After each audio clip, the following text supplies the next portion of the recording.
नमस्कार, स्वागत है आपका न्यूज 80 पर। मैं हूं आपके साथ राहुल राणा। 2024 का लोकसभा चुनाव जिसको लेकर तमाम राजनीतिक दल अपनी तैयारियों में जुटे हैं।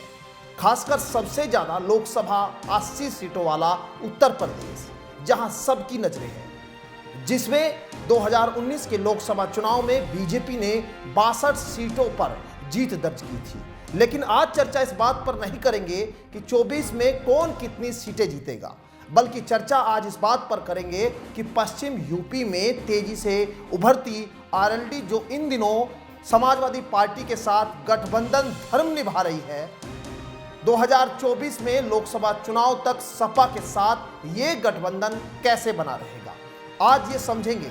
क्योंकि ये सवाल इसलिए भी जरूरी है, आरएलडी लोकसभा चुनाव से पहले दर्जन भर सीटों पर चुनाव लड़ने की उम्मीद पाल रही है, उन पर दावेदारी ठोक रही है। आज हम आपको बताएंगे कि आरएलडी पश्चिम यूपी में कितनी और कौन कौन सी सीटें हैं जिस पर लोकसभा चुनाव लड़ने का मन बना रही है। इससे पहले आपको यह भी जानना जरूरी है कि आरएलडी 2019 में लोकसभा में कितनी सीटों पर चुनाव लड़ी थी और अब आरएलडी खुद को किस पायदान पर खड़ी देखती है। 2019 के लोकसभा चुनाव में आरएलडी, सपा और बसपा का यूपी में गठबंधन था, जिसमें से आरएलडी को 3 सीटें मिली थी, जिनमें बागपत, मथुरा और मुजफ्फरनगर सीट मौजूद थी।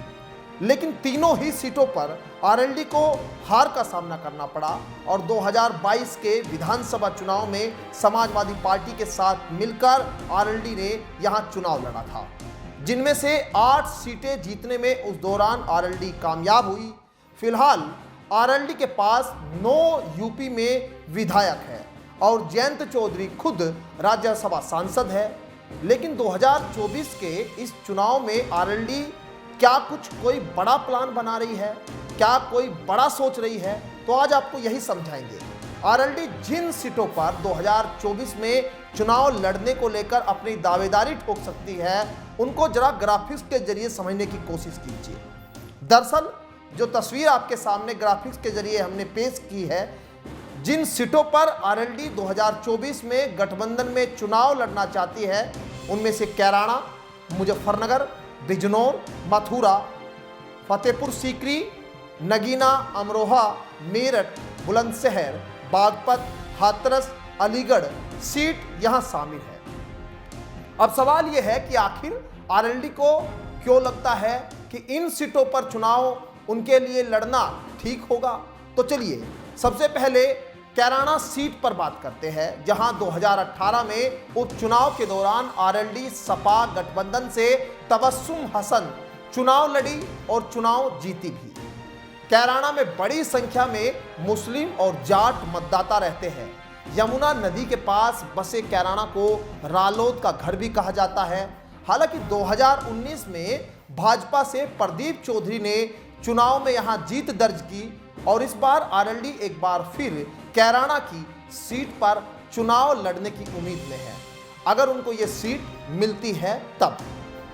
वहीं मुजफ्फरनगर, जहां से 2019 में अजीत सिंह चुनाव हारे थे, इस सीट पर मुस्लिम मतदाता बड़ी संख्या में हैं। आरएलडी चाहती है कि इस सीट पर चुनाव जीतकर अजीत सिंह की हार का बदला लिया जाए। मुजफ्फरनगर की सीट आरएलडी बिल्कुल छोड़ना नहीं चाहती। 2019 के चुनाव में भाजपा के संजीव बालियान से टक्कर उनकी यहां कांटे की नजर आई थी।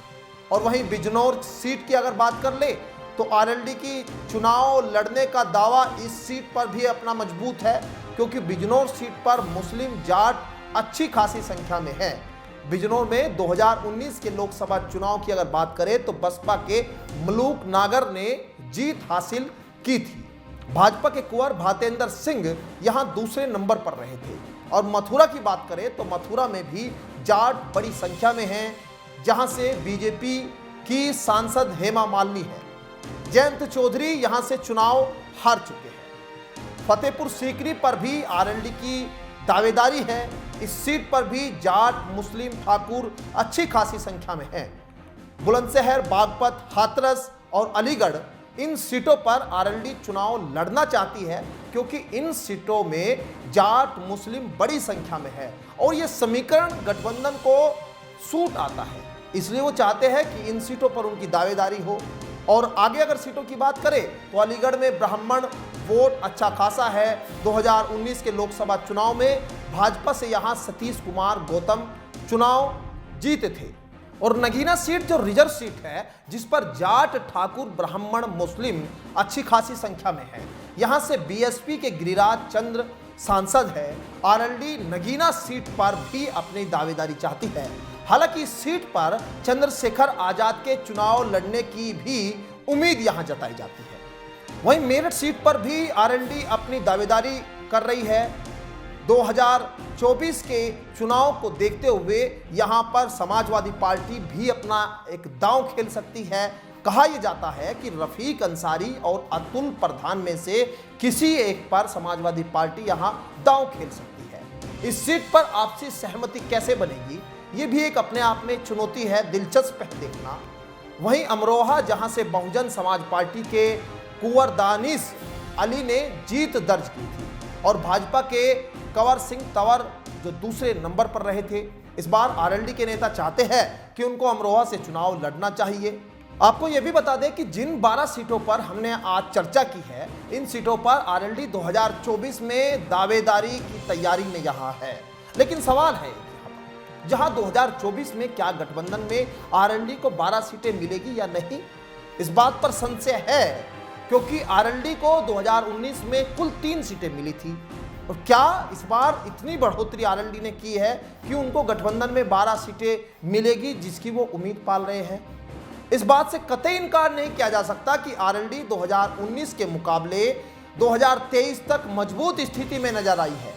इसी को देखते हुए आरएलडी भी इन 12 सीटों की डिमांड यहां गठबंधन में कर सकती है। इनमें से कई ऐसी सीटें हैं जहां सपा अपने उम्मीदवार पहले से ही उतारना चाहती है, लेकिन बात अभी विपक्षी एकता के गठबंधन पर टिकी है। आरएलडी नेताओं को लगता है कि अगर इन सीटों पर मुकाबला 1-1 हुआ तो वो मजबूत स्थिति में होंगे। लेकिन अभी भी आरएलडी के लिए इन सीटों पर गठबंधन में सहमति बना पाना इतना आसान नहीं जितना आसान शायद नेताओं को लगता होगा। अब सवाल यह भी है कि जितनी सीटों पर आज हमने चर्चा की है, इनमें से कितनी सीटें गठबंधन में आरएलडी को मिलेगी, ये देखना बड़ा दिलचस्प होगा। लेकिन आरएलडी की ये दावेदारी कहीं ना कहीं मजबूत स्थिति में इसलिए नजर आती है क्योंकि यहाँ वही समीकरण है जो उनको हमेशा से सूट आता रहा। फिलहाल मेरे साथ इस खास जानकारी में, इस वीडियो में इतना ही। मुझे दीजिए इजाजत। नमस्कार।